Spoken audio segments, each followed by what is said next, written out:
Est-ce que nous croyons ça? Tu es le prophète de ta vie. Alors je te donne le minute, lève-toi, prophétise à bien sur ta vie. Lève-toi, parle à bien sur ta vie. Oh là là, mais lève-toi, parle à bien, prophétise sur ta vie, prophétise des bonnes choses.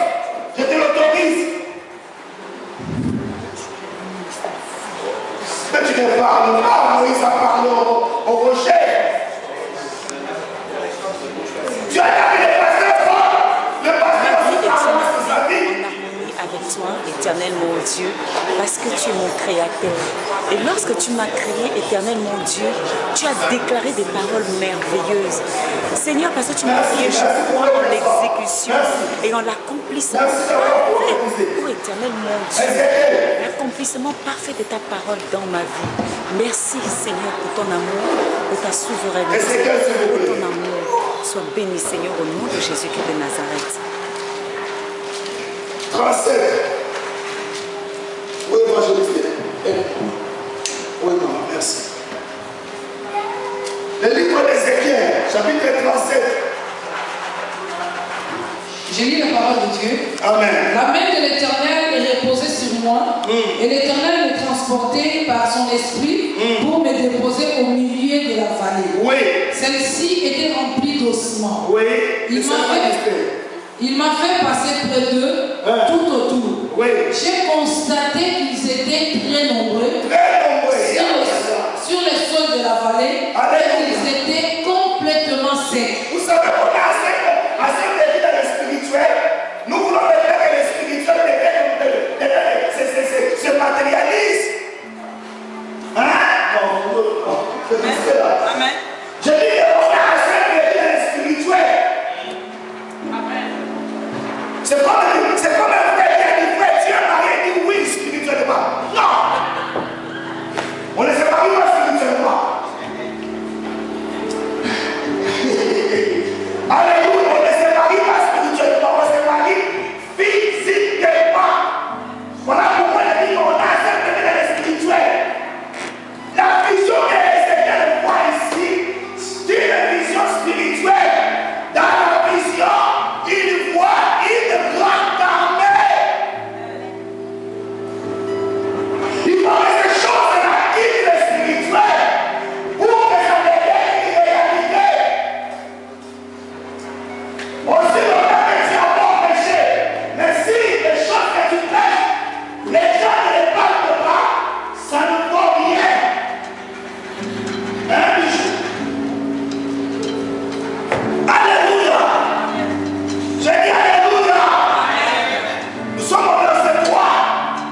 Vas-y, évangéliste, je vais terminer. J'ai répondu, Seigneur éternel, c'est toi qui le sais. Puis il m'a dit, prophétise sur ces eaux. Oui. Tu leur annonceras. Tu leur annonceras quoi? Lancement desséché. Écoutez la parole de l'Éternel. Voici ce que dit le Seigneur, l'Éternel à ces eaux. Je vais faire entrer un esprit en vous et vous vivrez. Oui. Je vous donnerai des nerfs. Je ferai pousser sur vous de la chair. Je vous couvrirai de peau. Je mettrai un esprit en vous et vous vivrez. Vous reconnaîtrez alors que je suis l'Éternel. J'ai prophétisé conformément à l'ordre que j'avais reçu.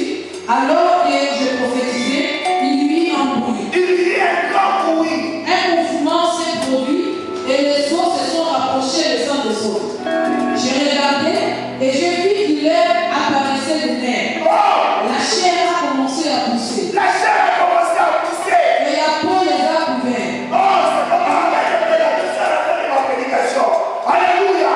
Lorsque Dieu a envoyé sa parole, lorsque Marie prit la parole est devenue chère à la personne de Jésus. Lorsque tu crois à la parole de Dieu, un jour ou l'autre, cette parole devient la chair. Tu vas la palper. La parole est capable d'acheter le matériel. Est-ce que vous croyez à ça? Je parle au vivant.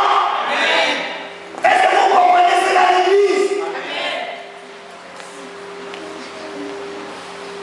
Comprenez cela. Voilà le message de ce matin. La parole de Dieu. Vous savez, la parole de Paul a dit, j'écris. C'est pour cela que j'ai parlé. En d'autres termes, il est rejoint de Jacques en disant que la foi sans les œuvres, c'est une foi. Si tu crois réellement, tu dois avoir les œuvres de la foi.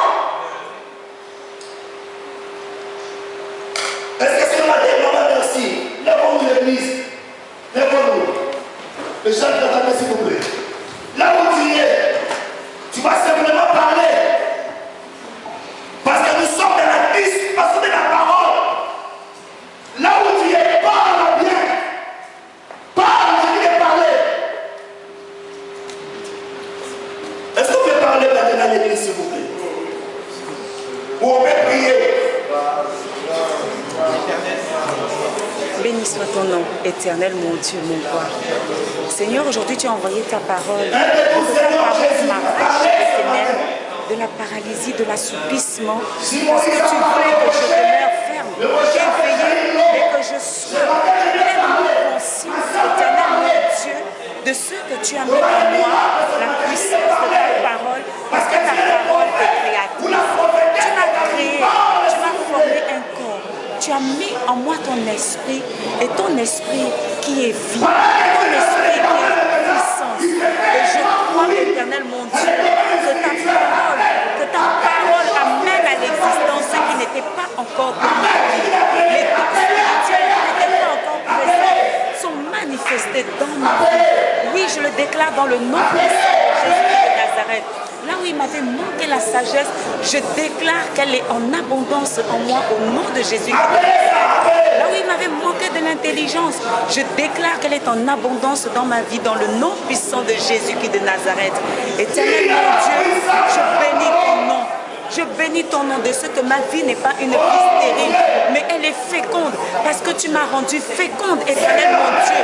Parce que les dons, les talents que tu as mis en moi, Seigneur, non seulement maintenant sont matérialisés et révélés, mais ils produisent en abondance du fruit pour le bien de mon prochain, pour le salut dans le monde, au nom de Jésus qui de Nazareth.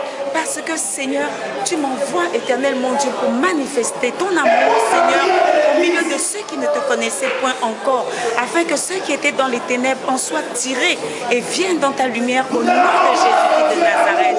Oui, Seigneur, je te dis merci de ce que là où la patience avait manqué en moi, tu me combles de ta patience, éternel mon Dieu, au nom de Jésus de Nazareth. Merci, éternel mon Dieu, de ce que la bonté, la bienveillance, là où ils avaient manqué, éternel Éternel mon Dieu, en moi, la bonté, la bienveillance. Éternel mon Dieu, tu me combles, Père, afin que, Seigneur, ton amour en moi surabonde pour que j'aime non pas selon mes critères, ni selon ceux du monde, mais selon toi, Éternel mon Dieu, au nom de Jésus de Nazareth. Alléluia. Merci, Seigneur, pour ton amour, pour ta fidélité. Merci parce que tu règnes, Seigneur. Donne-leur la puissance au ciel et des siècles. Que l'Église dise Amen.